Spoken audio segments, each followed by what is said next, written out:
Now this is workshop 1 vectors, question number 10th.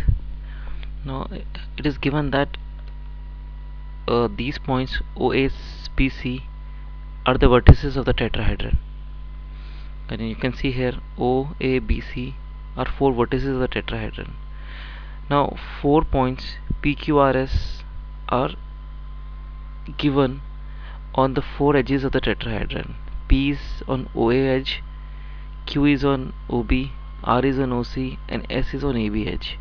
And it is given that the distance of point P from O is one third of OA. That is like P equal to OA by 3, Q equal to OB by 3, R equal to OC by 3, and OS, that is this length, equals to lambda times AB.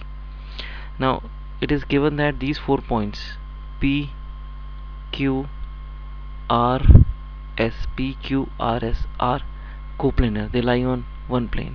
Find the value of lambda. Find the value of lambda such that P, Q, R, S are coplanar points. Right. So you can see we'll do this question using we can do it using vectors approach. We can assume the vertices of the tetrahedron be OB origin and AB A and B small b and C B small c.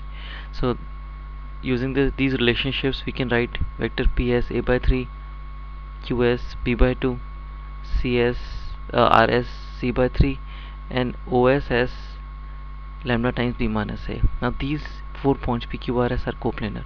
So it means 4 points are coplanar means Q minus P, R minus P, and S minus P are coplanar vectors.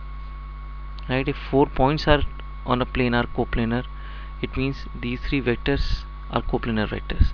And if 3 vectors are coplanar, then the scalar triple product is 0.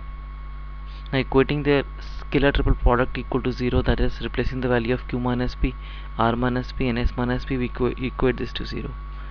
Now the rest of the part you can see is the calculation part. After equating this scalar triple product equal to 0, in the remaining steps we have just done the calculations. So this calculation part is little bit like messy. You can see it's like you need to show concentration to find the right value of lambda. And if you do it with less calculation, you'll get a wrong value of lambda, and then you have to like just go through all these steps again. So when you're doing these calculations, you have to just do it with full concentration.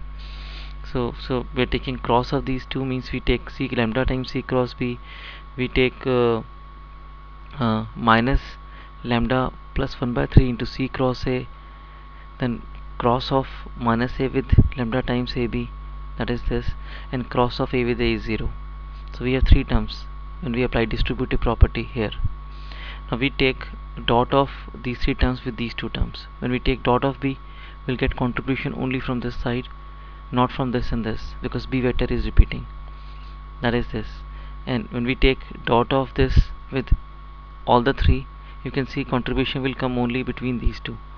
This contribution and this contribution will be 0 because A is repeating. So when we take dot of this with this, we get this contribution. Now if you see next step, we can take BCA common. To take BCA common, we have also changed the order of ACB here, so this minus will become plus sign. And now they can see we put this equal to 0 to get lambda equal to minus 1.